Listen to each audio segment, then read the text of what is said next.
¿Qué tal, compañeros y compañeras? Buenas tardes. Soy Alejandro Torres. Vamos a continuar con los temas ya en esta semana de Pascua. Espero que la estén pasando bien, que tengan mucha paciencia, que no se desesperen. Y bueno, pues las clases no se pueden detener. No sabemos todavía en qué plataforma vamos a trabajar para las calificaciones, pero parecería que todo lo vamos a tener que hacer a través de estos medios digitales porque es posible que no podamos regresar a las clases presenciales. Esas clases que yo en lo personal extraño muchísimo. Me resultaba pues de toda la vida estar frente a un grupo interactuando. No he querido usar las plataformas que nos han recomendado de interacción porque yo tengo muy claro que no todos cuentan con esa accesibilidad a una banda ancha, a un aditamento tecnológico que permita esas aplicaciones. Pero bueno, vamos a continuar con lo que nos ocupa hoy, que debe de ser la diligencia de embargo. Hemos estado hablando del juicio ejecutivo mercantil, ya platicábamos de la demanda y hoy vamos a platicar de esta diligencia tan importante para el juicio ejecutivo mercantil como es la diligencia de embargo. Esto primero tendríamos que analizarlo como un despacho serio, como abogados que nos gusta nuestro trabajo, porque lo más valioso de un juicio ejecutivo mercantil, desde luego, es que logremos la retención de bienes. Y para eso es esta diligencia. Sin embargo, no es una diligencia que se tenga que improvisar, es una diligencia que se prepara, que se anticipa. ¿Por qué? Bueno, pues porque vamos a posiblemente hacer un secuestro de bienes de nuestra contraparte y a veces nada más la retención, pero esta retención debe ser investigada. El día de la diligencia nosotros debemos tener totalmente identificado qué bien es el que nosotros vamos a retener. Tenemos que saber qué mercancías, qué créditos, qué muebles, qué inmuebles o cualquier otro derecho que esté en el comercio. Por lo tanto, antes de la diligencia tendríamos que haber hecho una investigación mínimo en los registros públicos, en el registro público de la propiedad y del comercio, en el registro marítimo nacional, en el registro de aeronaves. Cualquier bien que sea susceptible de registro ya debería estar investigado. De igual manera, deberíamos tener investigadas las cuentas de nuestra contraparte.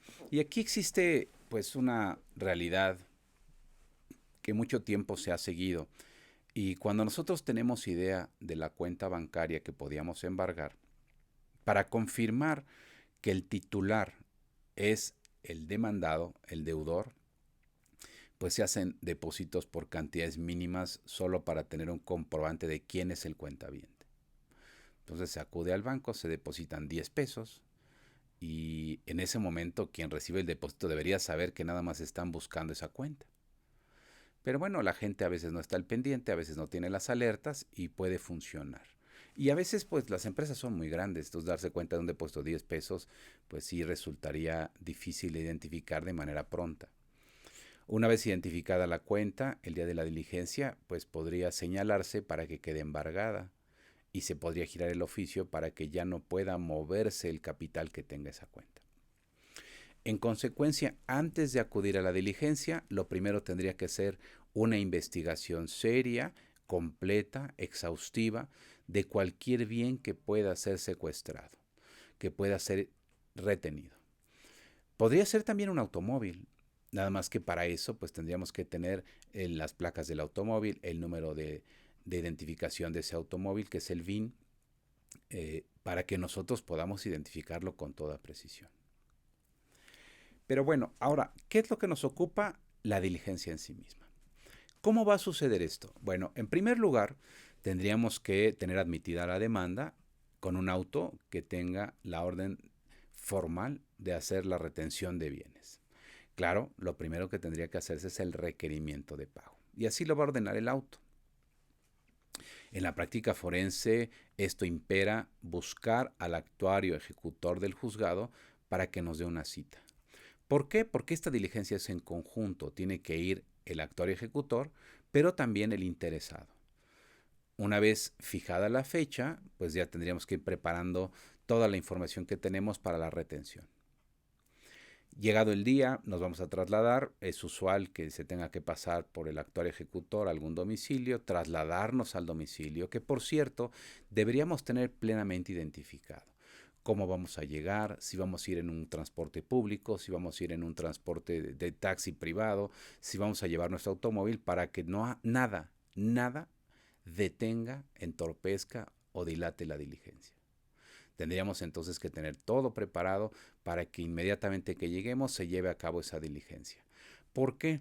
Porque para que una diligencia de esta naturaleza funcione, debe ejecutarse casi de manera perfecta el primer día. Porque si cometemos un error en esta, la próxima diligencia ya se va a complicar.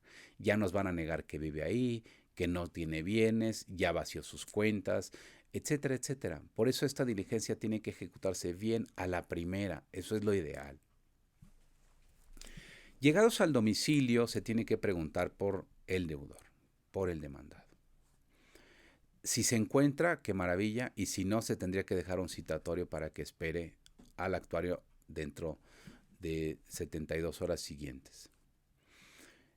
Ahora, una vez que lo encontramos, lo primero que corresponde sería que el actuario se identifique como un funcionario judicial, que le diga que en este momento él debe designar bienes para satisfacer la deuda.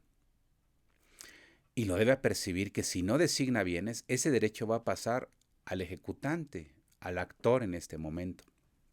Y es en este momento. Todo sucede en ese momento. Si los bienes que designa el deudor no satisfacen al actor e incluso a la autoridad del actuario, pues tendrá que designar bienes el ejecutante. Y en ese momento el actuario tendrá que decidir todo lo que corresponda. La diligencia de embargo no se detiene.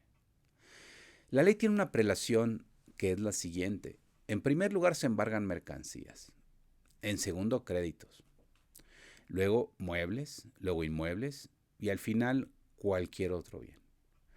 Pero como no tenemos evidencia de que existan esos bienes en ese orden, pues se puede embargar, retener cualquier bien sin estrictamente seguir el orden. ¿Por qué? Bueno, porque podríamos pensar en mercancías. Sin embargo, las mercancías posiblemente no son de la persona que estamos ejecutando. Es posible que él solo sea un exhibidor. ¿Qué me podría llevar entonces? Me voy a exponer a una tercería excluyente de dominio. Pero también podría ser que él diga, bueno, aquí tengo este crédito por cobrar, pero él sepa que ese crédito es incobrable. Aquí tengo este mueble, pero no me acredite la propiedad. En consecuencia, yo tendría que decidir como ejecutante si acepto o no lo que él me propone. Lo más usual, lo que normalmente sucede es que no se acepta lo que él propone porque seguramente hay una trampa en lo que propone. En consecuencia, si yo llego preparado, si voy a embargar o a retener un bien inmueble, pues ya debo llevar el folio del registro público de la propiedad en el que conste que ese bien está a nombre del demandado. Si voy a retener una cuenta, ya debo tener el banco y número de cuenta. Y así, si fuera una embarcación, pues igualmente llevo el folio del Registro Marítimo Nacional. Yo debo estar preparado para la diligencia. No es recomendable, es la última opción, llegar al domicilio a ver qué se embarga. Yo pienso que los actuarios hasta se molestan cuando, ¿qué vamos a embargar? Pues a ver qué tiene. Eso demuestra que no tenemos ni idea de lo que estamos haciendo, porque va a ser muy difícil que logremos embargar bienes o retener bienes que no tengamos identificados. Entonces, esta diligencia se levanta un acta circunstanciada. Esta acta circunstanciada debe hacerse por triplicado. Es la original del juzgado, pero también se tendría que dar copia a la persona que se está ejecutando y también al ejecutante, porque si fuera el caso de bienes inmuebles, él podría, con esa acta firmada por el actuario, acudir inmediatamente al registro público de la propiedad del comercio para inscribirlo. Desde luego, posteriormente tendríamos que girar el oficio por parte del juzgado, pero desde ese momento podría quedar con la simple acta la inscripción. Tenemos una deuda pendiente aquí en materia mercantil con las cuentas bancarias. porque también debería ser factible que, como pasa en materia laboral, en ese momento con esa acta va y se presenta para que se pueda en la Comisión Nacional Bancaria de Valores hacer la retención provisional de los bienes y que debería ser confirmada después por un oficio judicial, pero provisionalmente podría quedar ya la cuenta con esa acta pues asegurada de alguna manera. No se está disponiendo del dinero que tenga la cuenta, no, es una cuestión solamente precautoria, provisional, por lo tanto no habría ninguna violación legal, porque ya sabemos que la jurisprudencia dice que las medidas cautelares o provisionales no violan derechos humanos, porque son provisionales, no son actos de privación. Entonces solo son actos de molestia, basta con que se funde y se motive la causa. Bueno, entonces se hace pormenorizadamente, se establece cuáles son los bienes que están quedando retenidos de una manera precisa y se dejaría una copia para cada una de las partes y el original para el juzgado.